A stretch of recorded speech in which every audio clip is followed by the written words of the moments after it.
in Malachi. It says that God has a book of remembrance. And I think it would do you good before you go to bed every night this week to ask God, what did you put in your book today from my life?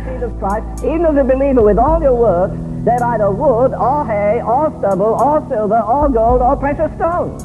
Now let's visualize. We give a man over here $10,000 and he invests it in wood. The next man is given $10,000, he invests it in hay. The next man has $10,000, it's in stubble. The man over here has $10,000, he invests it in gold. Wouldn't get much at $500 an ounce, would he? And the next man at silver, he wouldn't get too much at $12 an ounce. And the other man in precious stones. But when the fire goes to it, what do you have? All you have is that wood going down until you've got ashes, maybe up to your ankles. And that's all that is left.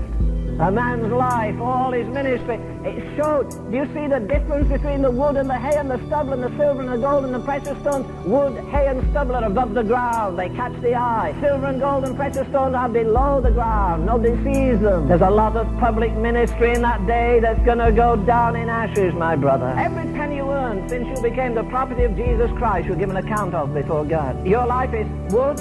The fire's going to come. Hay, the fire's going to come to it. Stubble, the fire's going to come to it. But what is your life is silver and gold and precious stones. What is gold a sign of? Gold, I believe there, is a sign of our devotion to God.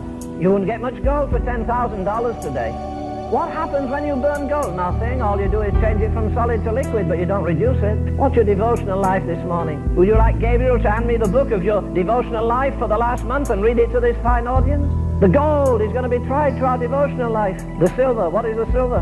The book of Proverbs says the tongue of the just is as choice silver. Yeah, every idle word you've spoken, even since you were saved, God has a kind of, he doesn't need a tape recorder, but he has an eternal record of it. You know, the gossip, the slander, the criticism, the prejudice. Can you think of all those awesome words? Can you think of all the word we've preached to thousands of people over the years? And we're going to answer and the fire is going to be put to them? Well, will they be hay and stubble, or will they abide the fire? The fire shall try every believer's work. Silver, gold, precious stones. What are the precious stones? Well, when I read that, I think of the breastplate that was on the priest, and he went into the holy place to pray with a breastplate on him. I've said it many times. I say it again this morning that no man is greater than his prayer life. I don't care about his organization and his.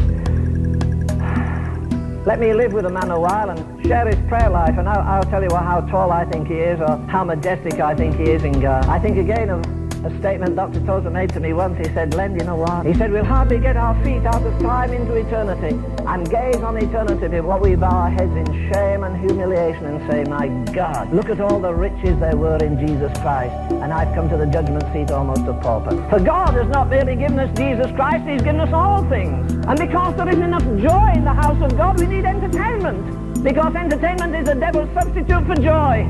Because there isn't enough power in the house of God, people are always looking for the last scientific development, and their hair stands up when they see some fancy show on TV. When I see the church in the New Testament, they didn't have stately buildings, they didn't have paid evangelists, they didn't have a lot of money, they didn't have organization, they couldn't get on TV and beg. But I'll tell you what they did, they turned the world upside down.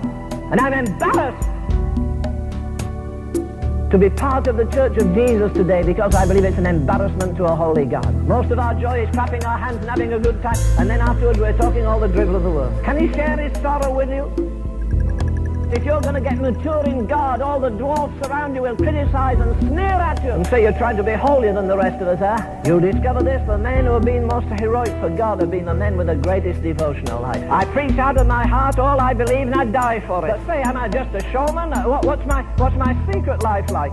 You know, if we can't live as a different breed of people on this earth, we've no right to live here. We shouldn't be affected by changing customs or changing styles or changing opinions or whether the stock market goes up or down. We ought to live every day as though we come out of another world into this world with the power of that world upon us. To live and speak and move and have our being in Jesus Christ. Before all the saints of all the ages, and you and I are to stand there alone on the dais and be judged for the deeds done in the body, for every aspect of our lives, for our praying, for our giving, for our living, for our talking. It's only one life will soon be past. Only what's done for God will last. And when I am dying, how glad I shall be if the lamp of my life has been burned out for thee. No, it's not so simple to be a Christian after all. It's a majestic thing. We ought to live eternity conscious in time. It's going to be an awesome day with the King of Kings and the Lord of Lords and the Judge of Judges. You see, there's no possibility of any rehearsal. Because again, this is the final judgment. Can you see all the saints of all the ages? And Leonard Ravenhill is standing there before a Christ whose eyes are full of holiness, where the place is breathing holiness, where there's all the majesty of an awesome God. And he reads the record of my poor life before all the saints of all the ages. Can you see the holy dead all lined up there? All the saints in the Old Testament, all the saints in the New Testament. It's not only true that we live in a world of bankrupt politics, we live in a world, and this is the most tragic of all, of a bankrupt church. God, stamp eternity on my eyeball. When I stand at the judgment seat of Christ and he shows his plan for me, the plan of my life as it might have been had he had his way, and I see how I blocked him here and I checked him there and I would not yield my will there be grief in my Saviour's eyes? Grief, though he loves me still. Would he have me rich and I stand there poor, stripped of all but his grace, while memory runs like a hunted thing down the paths I cannot retrace? Lord of the years that are left to me, I give them to thy hand. Take me and break me and mold me to the pattern that thou hast planned. Let's look at all the apostles and all the saints of all the ages. There's Finney, look, there's Finney with his amazing revival. There's William Booth, the founder of the Salvation Army. There's John Wesley. Here are all the great heroic figures, we've all read about them, and here they are all watching while the book is handed down, and somebody's going to read the record. When God opens that book of intercession, when he puts the fire to their prayer life, their devotional life, I'll tell you what, there'll be nothing lost. It won't be wood, it won't be hay, it won't be stubble.